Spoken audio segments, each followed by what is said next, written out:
Let's react. This was the song that sounded effortless, but nearly broke the band that made it. Do it right. Asia. Let me tell you something most people don't realize. Steely Dan didn't just make smooth music. They made surgical music. Music so clean, so precise, so controlled, that it sounds relaxed, but was anything but. And that's where the hidden cost comes in. Because perfectionism feels great when you hear it, but it's brutal when you're the one trying to make it. Now on the surface, Steely Dan sound easy, smooth grooves, perfect chords, cool vocals, no rough edges. You put them on and you think, yeah, this is effortless. But it wasn't. It was obsessive, painfully obsessive. At the center of it all are two people, Fagen and Walter Becker. These two weren't just bandmates, they were control freaks, in the most brilliant and destructive way possible. From very early on, they had a clear idea. Good wasn't good enough, great wasn't good enough. If a note wasn't exactly right, it didn't belong on the record, and this mindset shaped everything they did, including who they worked with and who they didn't. Early Steely Dan actually was a band, touring, playing live, doing normal rock things, but they hated it.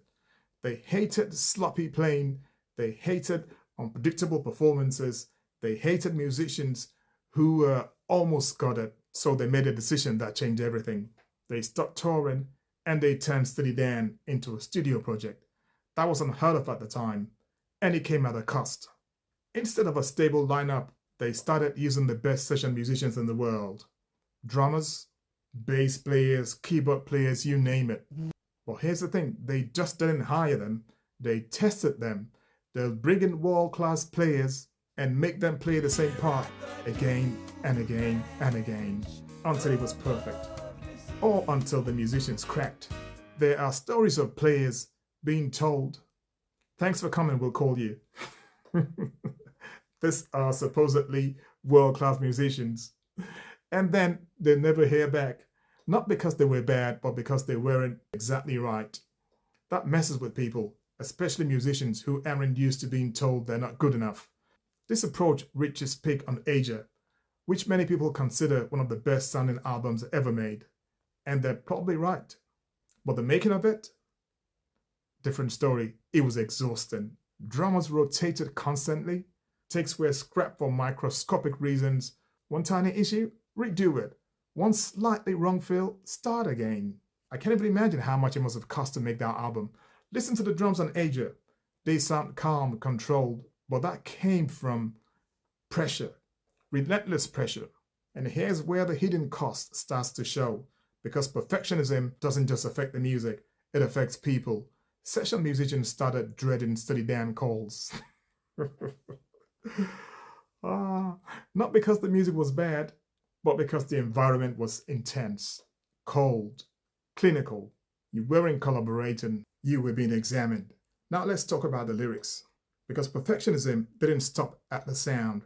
Fagen and Becker wrote lyrics like short stories, clever, detached, often cynical. Songs about failed dreams, broken characters, shady people, emotional distance. Very few love songs, very little warmth. That wasn't an accident. Take Dick and Blues. It sounds smooth, gentle, but it's about someone who knows they'll never be a star. They've accepted it, and there's something sad about that acceptance. That's Steely Dan in a nutshell. Beautiful music, uncomfortable truths, catchy, bright, but the lyrics about someone chasing fame and being quietly used up by it.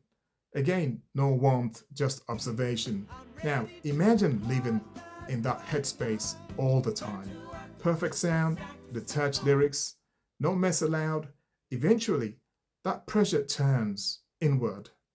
By the time they reached Gaucho, things were falling apart. This album is immaculate, and it nearly destroyed them. The recording process was a nightmare. Digital recording issues, lost tapes, endless revisions. At one point, a key drum track was accidentally erased. Most bands would redo it. Steely Dan couldn't. because the original feel was perfect. So they spent insane amounts of time trying to recreate something that had already happened once. That's perfectionism eating itself. The album took too long, cost too much. Who is the Gaucho ego? Why is he standing in your spangle? The album took too long, cost too much, and drained everyone involved. Even the label was nervous. This wasn't sustainable, and deep down, Fagen and Becker knew it. After Gaucho, Steely Dan disappeared. Not because they failed, but because the process had become unbearable. Perfection had won, and everyone lost. They didn't release another studio album for 20 years. I was shocked I didn't know that till I started researching this. Think about that, 2 decades. That's not a creative pause, that's burnout. During that time, Donald Fagen went solo. But even then, you can hear the tension. The control never left. The obsession never left. It was just quieter. When Steely Dan finally returned with Two Against Nature, the world was different. They were older, wiser, still perfectionists, but slightly less punishing. The album won awards. Critics loved it. But the damage had already been done. They'd paid the price earlier. Here's the strange thing. Perfectionism gave us some of the best sounding records ever made, but it also killed spontaneity, killed collaboration, killed momentum.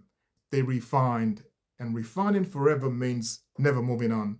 Compare them to bands that embraced mess, bands that allowed mistakes. Those bands evolved. Steely Dan perfected one thing and then couldn't escape it.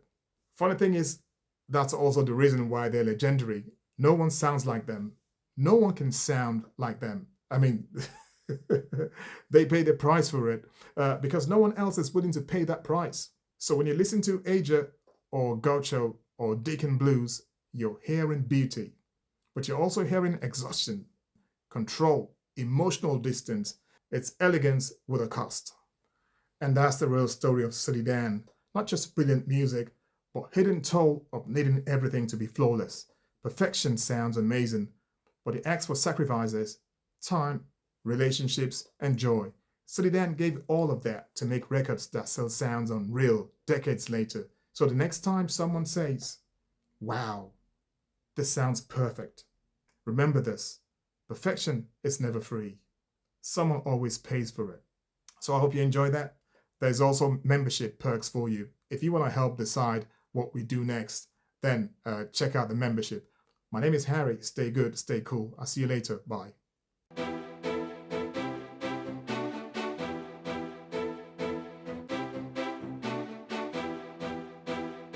Let's react.